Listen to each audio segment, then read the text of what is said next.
Face aux enjeux climatiques, construire plus sobre, c'est plus une option du tout, c'est une obligation. Aujourd'hui, on en parle avec Marion Lecamp dans What's Your Num.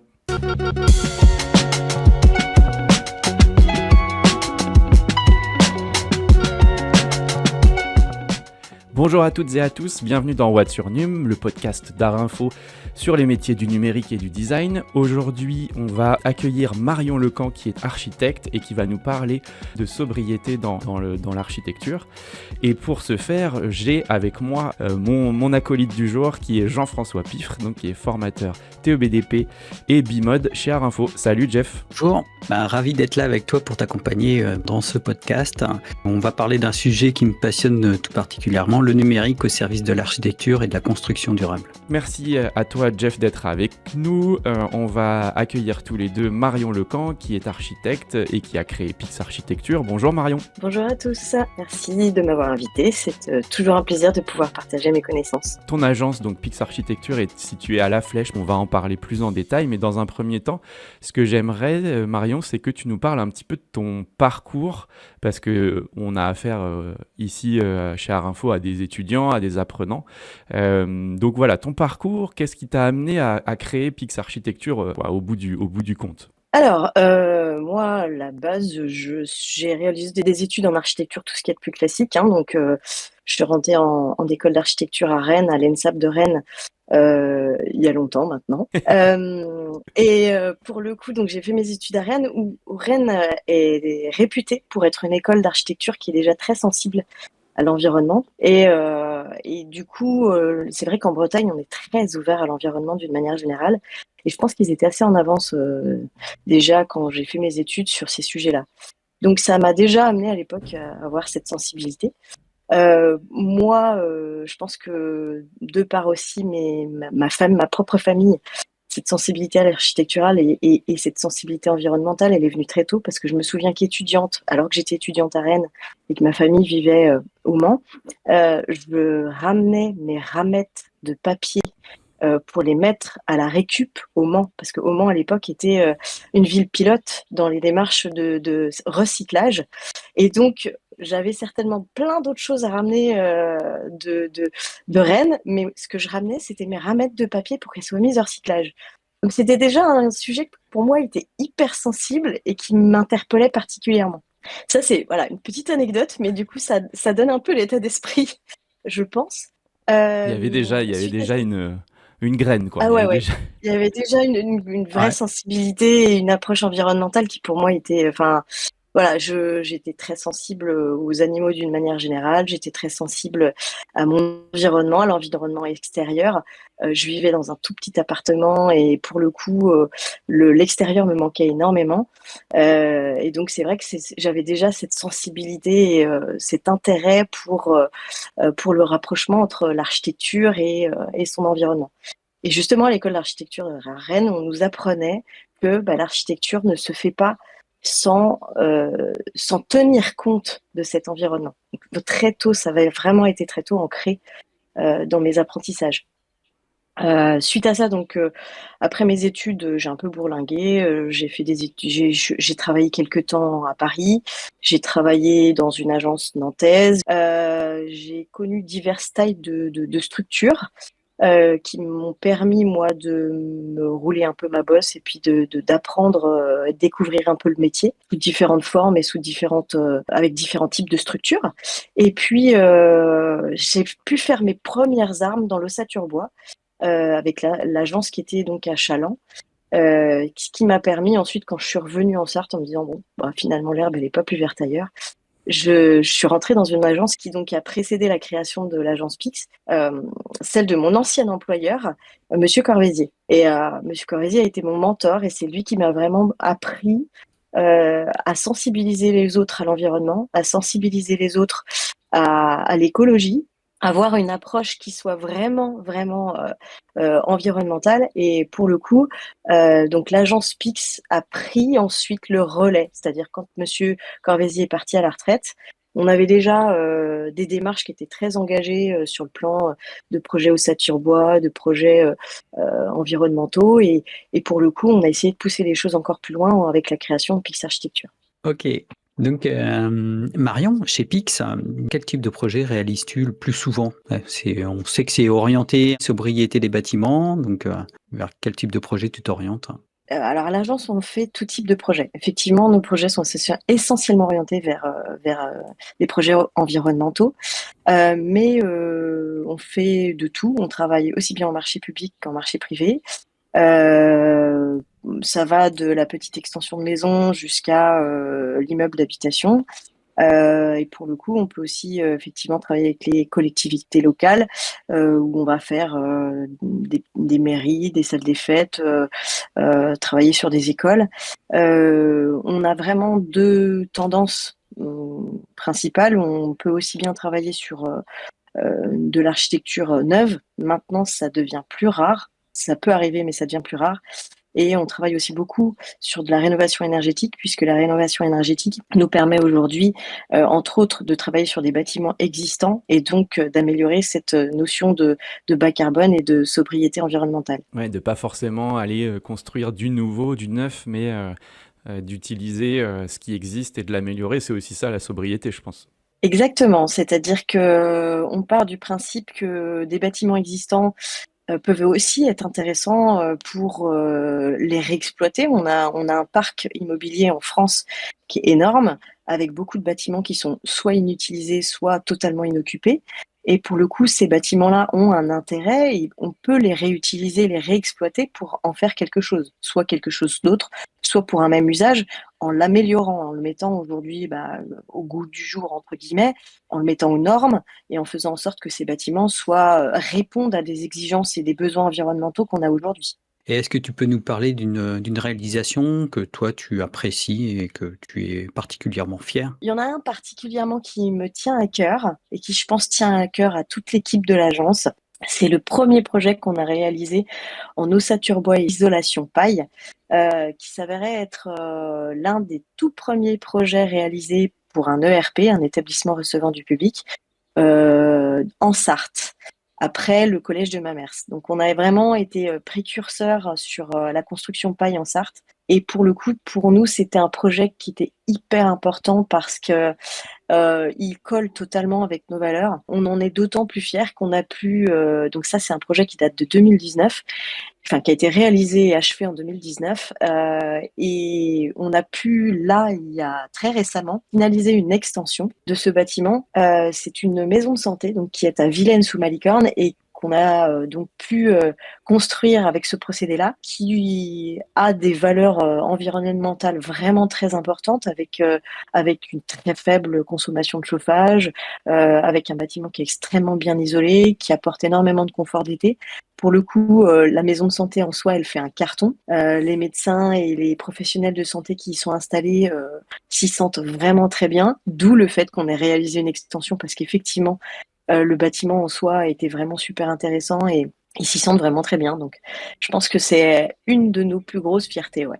Et Marion, pour aller un tout petit peu plus loin dans ce projet-là, précisément, est-ce que tu peux nous expliquer concrètement comment ça s'est mis en place, tu vois, avec vos clients? Est-ce qu'ils ont tout de suite adhéré à ce projet-là? Est-ce que ça a été un travail très dur de les convaincre? Enfin, comment ça s'est passé? Alors, notre maître d'ouvrage sur ce projet-là, c'est la communauté de communes du Pays Fléchois. Donc, c'est une communauté de communes qui nous connaît plutôt bien. Donc, on a vraiment démarré les premières études. C'est un de mes collaborateurs qui a commencé à travailler dessus.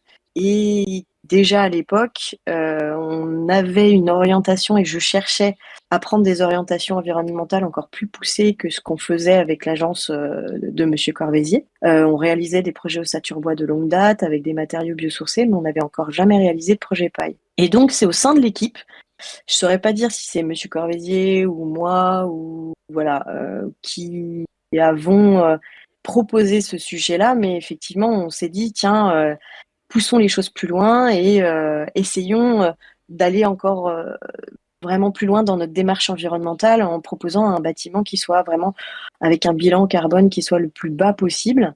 Et donc, c'est comme ça que le projet a été un peu mis sur le tapis auprès de la communauté de communes. C'est qu'initialement, il n'était pas prévu dans le programme que ce soit un projet paille. C'est nous qui, dans les premières phases du projet, on a eu cette démarche-là de leur proposer. Ce qui était déjà dans notre ADN, hein, systématiquement, d'une manière générale, en marché Ouais. public. on était toujours dans une proposition de faire les choses mieux D'accord. sur le plan environnemental. Et la Comcom, qui connaissait notre fonctionnement, qui savait le type de projet sur lequel on travaillait, nous a dit « Allez, banco, vous nous faites une proposition, on voit si financièrement ça rentre dans notre budget. Si ça passe, on y va. » Voilà. Et c'est Ok. comme ça que ça s'est lancé. Donc c'est vraiment, on a vraiment eu la chance d'avoir un maître d'ouvrage qui était à l'écoute, qui avait l'habitude qu'on propose des alternatives et des solutions environnementales et écologiques. Et en même temps, on a eu un maître d'ouvrage qui, pour le coup, s'est dit, bon, bah allez, même si c'est nouveau, même si on n'y connaît rien, on vous fait confiance, vous nous proposez un truc et on verra ce que ça donne. Et d'un point de vue de recherche des artisans, parce que comme c'est un peu novateur, est-ce que ça a été difficile de trouver des artisans qui justement travaillent la paille ou d'autres méthodes de construction qui sont innovantes et plutôt sobres?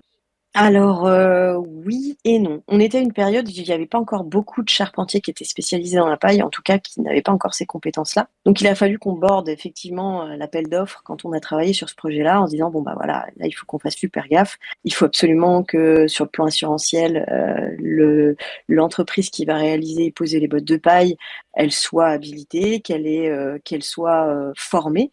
Donc on avait imposé dans les critères de sélection des candidats, d'avoir forcément soit qu'elles aient réalisé cette formation, soit qu'elles puissent la réaliser en amont du chantier ou à l'occasion du chantier. Et c'est Mhm. exactement ce qui s'est passé. C'est-à-dire que l'entreprise qui a travaillé sur ce projet a profité de ce chantier pour faire sa formation et ce qu'on appelle la propaille. C'est un combo gagnant pour l'entreprise et pour vous, et c'est très bien, quoi. Exactement. Ok. Exactement. Après, c'est vrai que remis dans le contexte, à cette époque-là, il n'y avait pas tant de charpentiers que ça qui réalisaient ce type de projet.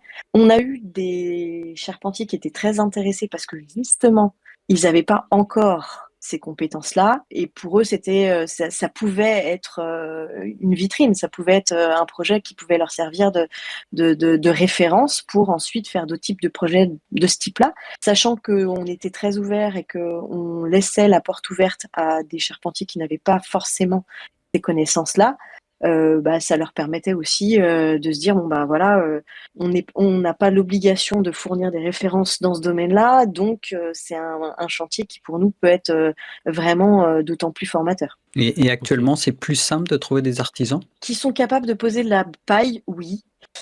Pratiquement tous les charpentiers ont leur propaille aujourd'hui et sont capables de poser de la paille. Là, je parle essentiellement des artisans qui travaillent en marché public, hein. Je parle pour cette partie-là.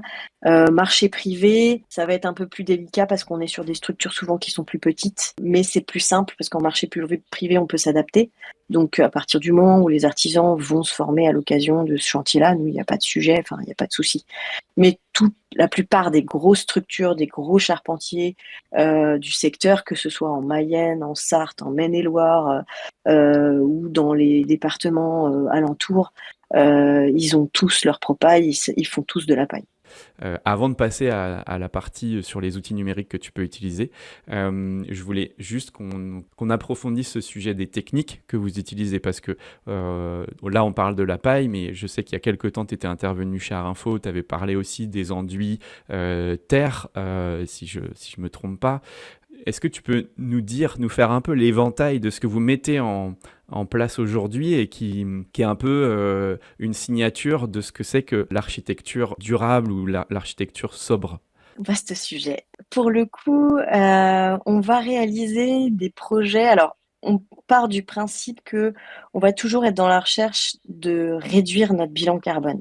Donc, pour réduire notre bilan carbone, ça passe par la suppression ou la diminution de manière drastique de tout ce qui va être, j'allais dire minéral, c'est pas le bon terme.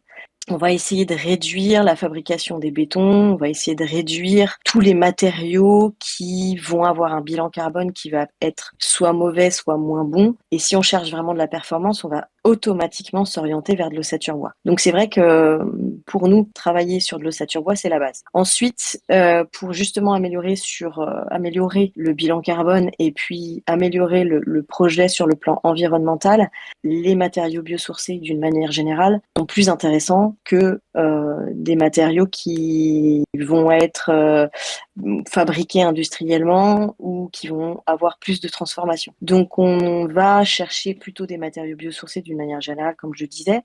Donc là, on a des alternatives qui sont possibles. Il y a une gamme aujourd'hui qui est hyper complète d'isolants biosourcés, par exemple, qui vont du chanvre à la paille, à la laine de bois. Alors la laine de bois, c'est certainement ce qui est le plus démocratisé aujourd'hui. On va retrouver aussi la ouate de cellulose. On va retrouver plein de différents types d'isolants. Par exemple, Biofib a créé plusieurs isolants, dont un mélange laine, lin, coton. Il y a plein de catégories et de types de matériaux de type isolant qui sont à partir de laine de mouton. Il y en a même à partir de fibres de paille de riz ou de fibres d'herbe, simplement d'herbe. Il y a vraiment de tout. La gamme est super large aujourd'hui. Et on peut les utiliser dans plein d'usages différents. Donc pour le coup, nous, on a testé. Voilà, on a testé plein de choses différentes. Ça nous a permis aussi de nous orienter vers des matériaux qui nous tenaient plus à cœur ou qui nous semblaient plus adaptés à nos propres projets. Et pour le coup, on s'oriente quand même plus vers la paille dans le sens où, alors c'est pas moi qui le dis, hein, c'est des références qui sont sur la base Ignies. C'est le meilleur isolant biosourcé, c'est le plus performant, c'est celui qui a un meilleur bilan carbone, c'est celui qui va apporter plus de confort d'été. Voilà, donc il permet de gérer l'hygrométrie des murs. Enfin, il a énormément d'avantages. Il a aussi ses propres inconvénients, bien sûr, qui sont très techniques et qui sont liés à une nécessité de connaissances assez importante parce que ça se met pas en œuvre n'importe comment. Pour moi, je pense, la paille reste l'isolant le plus performant. On a aussi des alternatives, comme je le disais. La paille dans du bâti ancien, ça s'y prête pas forcément. On peut avoir des cas particuliers où on peut mettre de la paille, d'autres où c'est pas forcément possible. Sur des bâtiments où on va être en rénovation énergétique, on va chercher des matériaux qui vont s'adapter au support. Donc forcément, quoi qu'il arrive, je disais, matériaux biosourcés. Par contre, on peut chercher parfois des solutions qui vont être plus adaptées à son support, comme le béton chanvre ou les enduits chaux chanvre qui nous permettent d'avoir une correction thermique dans un bâtiment existant. Et ça, c'est aussi très intéressant, mais ça a un fonctionnement différent et ça nécessite effectivement des réflexions sur les besoins de ce bâtiment et les attentes du maître d'ouvrage. D'accord, ok. Il y a, j'imagine, peut-être encore des progrès à faire, notamment dans notre pays, en France, pour convaincre, pour monter des projets. Ça ne doit pas être forcément évident tous les jours. Je sais que quand tu voyages un petit peu, tu vois que, par exemple, l'ossature bois est beaucoup plus répandue dans certains pays, comme les pays nordiques, parce que historiquement, culturellement, c'est très ancré, ou même au Canada, etc. Comment ça se passe justement, ça? Est-ce que vous vous heurtez un peu encore à des freins culturels ou même législatifs, voilà, quand vous faites des projets comme ça? Eh ben, justement, ça fait partie des freins à la pratique éco-responsable. Et oui, aujourd'hui, on a encore des problématiques de manque de connaissance de ces matériaux-là. Le matériau paille, par exemple, il y a beaucoup de préjugés encore et d'idées reçues sur le matériau lui-même. Et pour le coup, c'est vrai que on est tout le temps, en permanence, dans de la sensibilisation, à réexpliquer le fonctionnement et pourquoi on utilise ces matériaux-là et pourquoi on les préconise et pourquoi on les conseille. Et pour le coup, c'est vrai qu'on a quand même pas mal de maîtres d'ouvrage qui sont toujours dans le « Ah ouais, mais attendez, on n'a pas le budget, quelle solution économique on peut trouver? Virons les matériaux biosourcés. » Non, il y a d'autres solutions que de virer les matériaux biosourcés. Et le réflexe d'un maître d'ouvrage, ça va être plutôt que de se dire on réduit la taille du bâtiment, non, il va aller chercher vers ce qui lui semble le moins intéressant et ce qui va lui permettre d'avoir une source d'économie rapide et ce qui est faux. d'ailleurs, pour le coup. Ouais. Parce que là, on est toujours dans une réflexion à court terme où enfin, les maîtres d'ouvrage d'une manière générale, les clients réfléchissent toujours en se disant j'ai un coût de fabrication de mon bâtiment ou de ma rénovation. J'ai un coût de fabrication, mais ils pensent pas au coût d'exploitation. C'est-à-dire tout ce qu'il va dépenser derrière en énergie pour justement pallier au manque de performance de son bâtiment. Donc si effectivement il enlève les matériaux biosourcés, si il enlève ce qui est lié à vraiment à l'amélioration de sa performance énergétique, il va le repayer après, quoi qu'il arrive. Il va le payer en chauffage, il va le payer en énergie, en climatisation, il va compenser. Mais en fait, ces coûts-là, idéalement, il faut les réintégrer dans la construction initialement, anticiper ces problématiques-là de manière à faire ces économies-là après. Et ça nous permet effectivement de construire des bâtiments qui vont être vraiment super intéressants sur le plan énergétique et qui permettra au maître d'ouvrage derrière de dire moi je dépense rien, je n'utilise pas de Ouais. chauffage, j'ai pas de chauffage chez moi. Penser sur le long terme, de toute façon, c'est vrai que c'est un peu le maître mot de la pensée écologique ou en tout cas plus sobre, plus responsable. On en a parlé il y a 2 épisodes avec Clément Marche qui est lui spécialisé dans le numérique responsable et il nous disait un peu la même chose que toi alors que tu vois on n'est pas dans le même domaine. En parlant de numérique, on va faire la transition vers le cœur de notre podcast, puisque What's Your Num, c'est le podcast du numérique par Arinfo. On aimerait savoir, Marion, comment ça se passe chez Pix Architecture, parce que voilà, nous, on enseigne à nos apprenants des logiciels de dessin de bâtiments, Revit, AutoCAD. Ouais, tout à Et fait. voilà, nous, Et on avait envie de savoir un petit peu comment ça se passait concrètement dans une agence d'architecture comme Pix. Quels outils numériques vous utilisez au quotidien? Alors, très honnêtement, on a un fonctionnement extrêmement classique. Je pense pas qu'on soit dans les agences qui soient les plus performantes sur le plan numérique, mais voilà, on utilise AutoCAD, on utilise Revit, on utilise SketchUp. On est sur des outils qui vont nous permettre d'apporter des solutions à nos clients et ça va nous permettre d'échanger parfois de manière plus concrète avec eux pour justement leur apporter la vision qu'on a de leur projet. est-ce que vous utilisez le BIM? On utilise le BIM, alors oui et non. Disons que, Peut-être on utilise le pas dans BIM tous les dans le cadre projets, ouais. exactement. Dans certains projets qui vont être plus importants sur le plan, technique, quand on a des projets qui vont être assez conséquents et grands, où on va avoir retrouvé beaucoup de problématiques, de gestion de fluides. Donc là, ça va être, par exemple de la VMC double flux, dès qu'on va avoir des sujets qui vont être vachement techniques, avec un bâtiment avec des structures bien spécifiques où il va falloir qu'on tienne compte de toutes ces problématiques-là. Le BIM est hyper intéressant parce que ça permet de recaler toute adaptation. Ouais, alors là, j'ai dû revoir la taille de ma poutre. Bah oui, mais du coup, mon réseau fluide, il passe plus. Comment j'adapte? Comment je le réinstalle autrement? Ça permet de faire des petits zooms spécifiques sur les contraintes et les problématiques qu'on va rencontrer.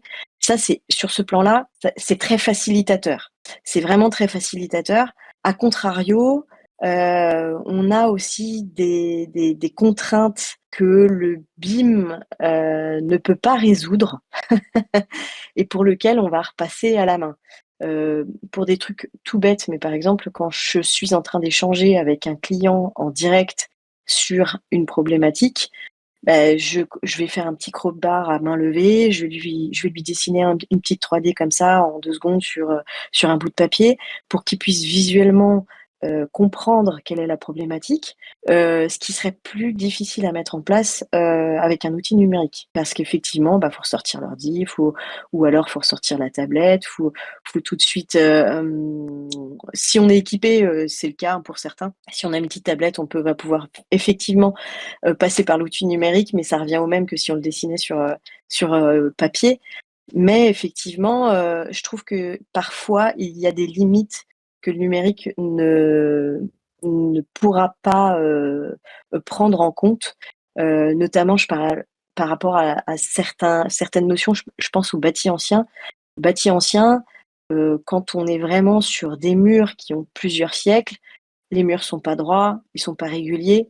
Je peux pas dessiner un doublage là-dessus, c'est pas possible. Là, on a une contrainte de terrain qui est réelle, qui est concrète. Même si on a, par exemple, fait un scan 3D du bâtiment, bah, il y a un moment donné où si je dois faire un doublage, que j'ai des bouts de pierre qui dépassent du mur de partout, l'outil numérique va pas aider.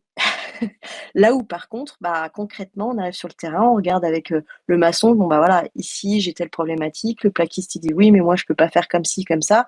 On va le voir ça en live. Ou sur papier, on a une certaine souplesse parce qu'effectivement, je peux très bien, à la main levée, dessiner mon mur pas droit, ce que je pourrais difficilement faire avec l'outil numérique. Et ouais, c'est vrai que l'outil, bah, après la base d'un projet, ça reste quand même, il faut l'établir et puis ça permet de travailler peut-être plus facilement sur le papier dans un premier temps avant de le passer sur l'informatique et l'outil numérique. Tout à fait. Alors je suis encore de cette génération où à l'école d'architecture, on nous apprenait à dessiner sur papier avant de dessiner en informatique. Moi, quand je suis rentrée à l'école d'architecture, bon, c'était début des années 2000, enfin fin des années 90 même. L'informatique n'était pas encore obligatoire à l'école. On n'avait même pas de cours d'informatique. Mes premiers ordinateurs, moi, j'étais limite en avance par rapport à certains de mes camarades. J'avais un ordinateur chez moi, certains n'en avaient pas. On travaillait encore beaucoup sur le papier et c'est comme ça que j'ai appris et c'est comme ça que j'essaye aussi encore d'apprendre à tous ceux qui viennent en stage à l'agence ou qui passent par l'agence.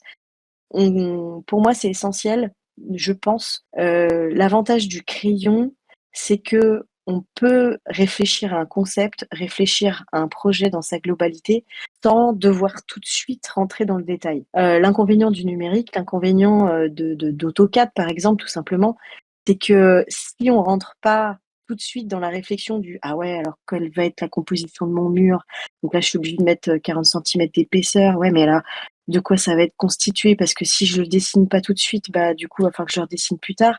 Enfin, l'avantage de travailler sur papier, c'est qu'on peut rentrer plus sur des idées générales sans avoir à s'éparpiller sur des principes qui, pour le démarrage du projet, ne sont pas essentiels à ce stade. Donc voilà, c'est pour ça que pour moi, l'intérêt du papier reste encore même hyper important au départ. Je dis bien au départ parce qu'effectivement, l'outil numérique permet quand même un gain de temps phénoménal par rapport à travailler uniquement sur papier.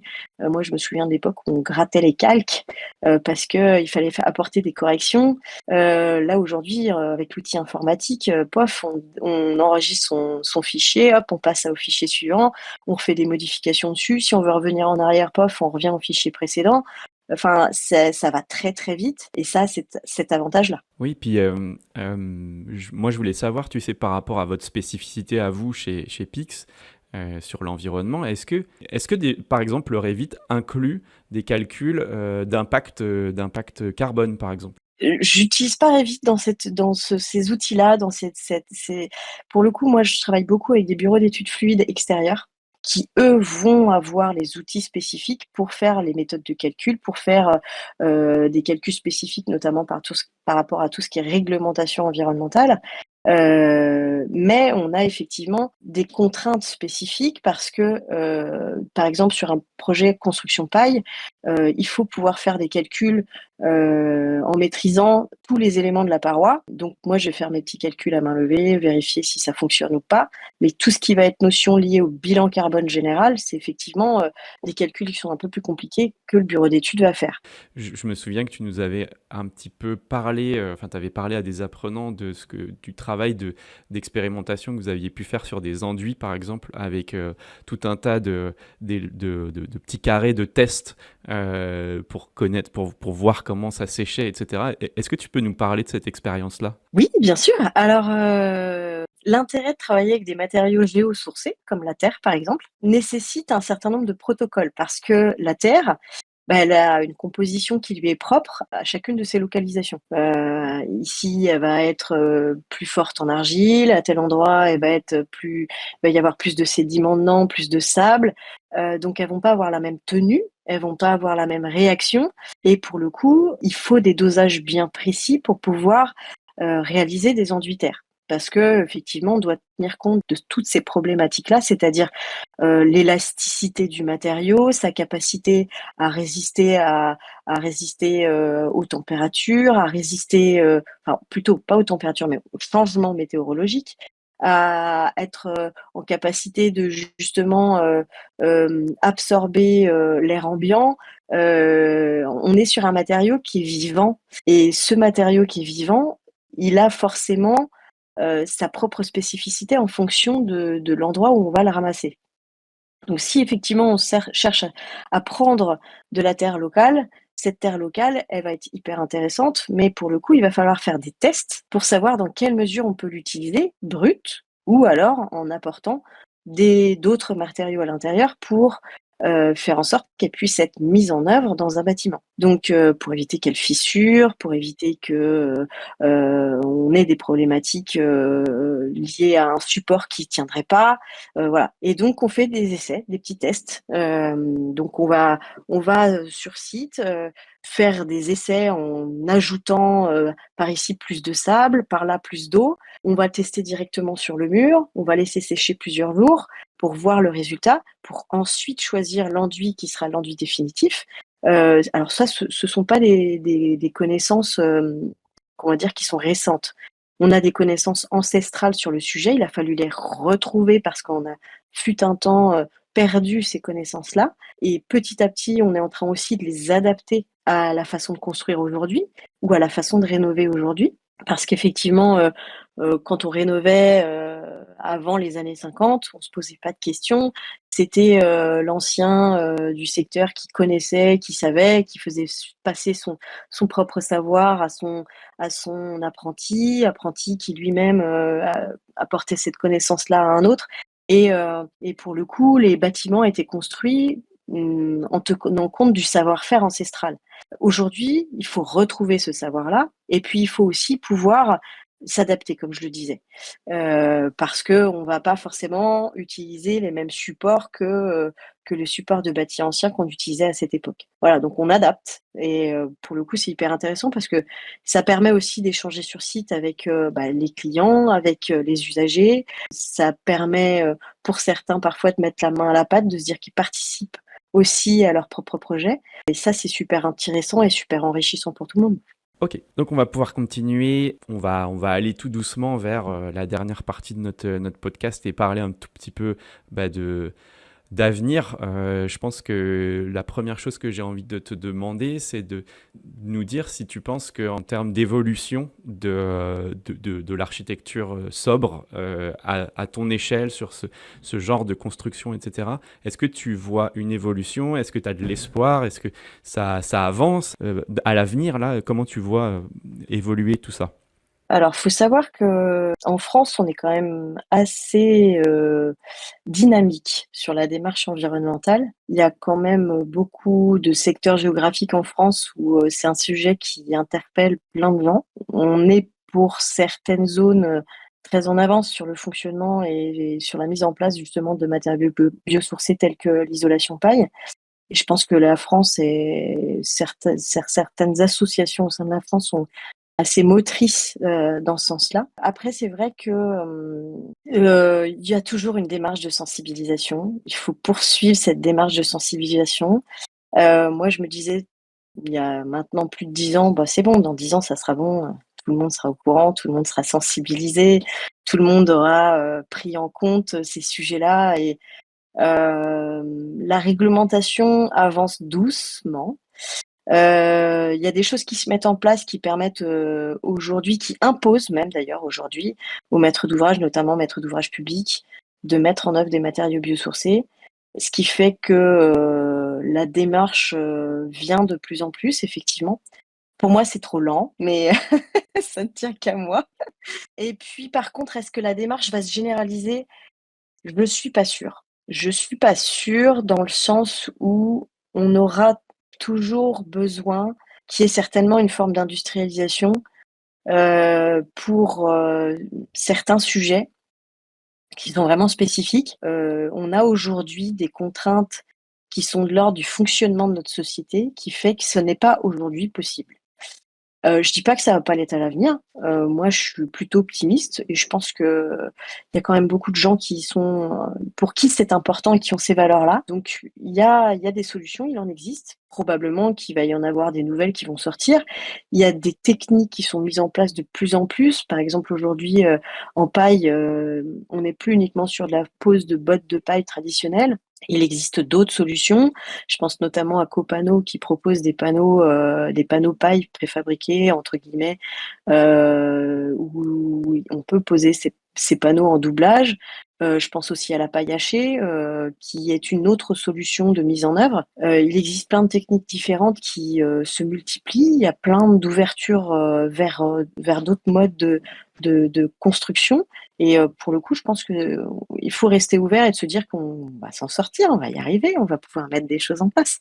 De ton côté, Marion, est-ce que tu penses que le numérique peut être un levier pour rendre l'architecture plus sobre et durable? Ou au contraire, est-ce que ça peut être un frein? Un peu des 2 parce que, il y a des contraintes. Comme je parlais tout à l'heure, tout ce qui est savoirs ancestraux, tout ce qui est lié en fait, aux particularités du bâti. Il y a une partie qui est liée à la sensibilité humaine, qui est liée au confort, à nos sensations et qui vont, dans un outil numérique, ne pas avoir leur place. Mais à côté de ça, pour moi, il y a des choses qui se mettent en place aujourd'hui. On n'en a pas du tout parlé, mais par exemple, l'utilisation des IA, je pense que ça fait partie aussi de l'avenir du fonctionnement de l'architecture. L'IA va apporter certainement, des choses qui vont être très intéressantes. Alors aujourd'hui, j'ai pas de visibilité, on est vraiment, dans les prémices, on n'est pas du tout formé sur ces sujets-là, moi je tâtonne. On est sur une perpétuelle, évolution numérique qui est, sur une échelle ascendante, qui fait que, on évolue, très, très vite, la société évolue très, très vite et que, ben, je serais bien incapable de dire, comment le l'IA va impacter l'architecture, d'ici 10 ans, quoi. Mais je suis certaine que, sur le plan environnemental, il y a des choses qui pourront se mettre en place et que l'IA aura toute sa place. Et si tu devais donner un conseil à un jeune ou à un étudiant qui veut s'orienter vers de l'architecture durable, Apprendre, apprendre, apprendre, apprendre, rester le plus ouvert possible, garder une veille en fait, en permanence. Garder une veille sur ce qui est proposé, tester par vous-même, même, enfin en faisant des travaux chez vous, tester vos techniques, votre façon de vivre. Il y a un sujet qu'on n'a pas forcément abordé, mais l'usage, du bâtiment est hyper important. Comment un habitant vit dans sa maison va engendrer architecturalement, un bâtiment qui va se modeler à sa façon d'être et à sa façon de vivre. Et pour le coup, quelqu'un qui, aime vivre dehors, qui passe son temps à ouvrir ses fenêtres, qui aime la transversalité entre l'intérieur et l'extérieur, bah, on va pas aller lui mettre une VMC double flux parce qu'au contraire, il faut rester sur un bâtiment qui va être complètement fermé, qui va être, étanche et là, par rapport à l'usager, ça va pas fonctionner et donc il faut aussi, pouvoir tester, je pense, avec ses propres outils, de se dire: «Bon, bah, moi, je fonctionne comme ça, chez moi, ça me dérange pas qu'il fasse froid, mais qu'est-ce que je peux mettre en place comme outil pour, justement, gagner en confort?» Et puis que, bah, effectivement, comme je disais, rester ouvert, le plus ouvert possible aux différentes techniques qui sont proposées, à ce qui apportera de l'intérêt sur le plan de la sobriété énergétique. Voilà, l'IA typiquement, voilà, moi je suis dans une orientation où je me dis: «Bon, bah, pour l'instant, c'est pas un sujet, mais ça m'intéresse et on va y venir». Merci ouais. Marion.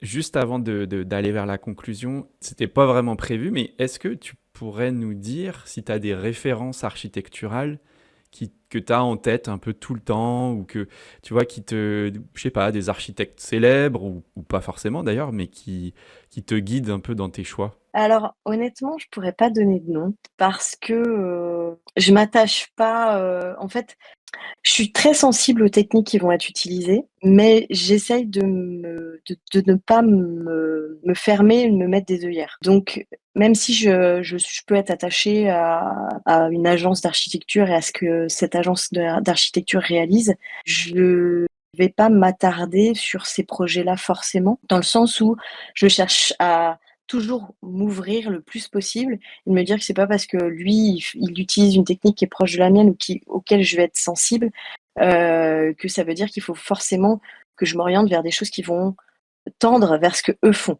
J'essaie d'être la plus ouverte possible et de me dire de pas me mettre de frein, pas de me mettre de barrière. Et puis l'inconvénient de suivre entre guillemets d'autres confrères qui font des beaux projets, c'est qu'on n'a pas le contexte, on n'a pas forcément le maître d'ouvrage, on n'a pas forcément les mêmes problématiques.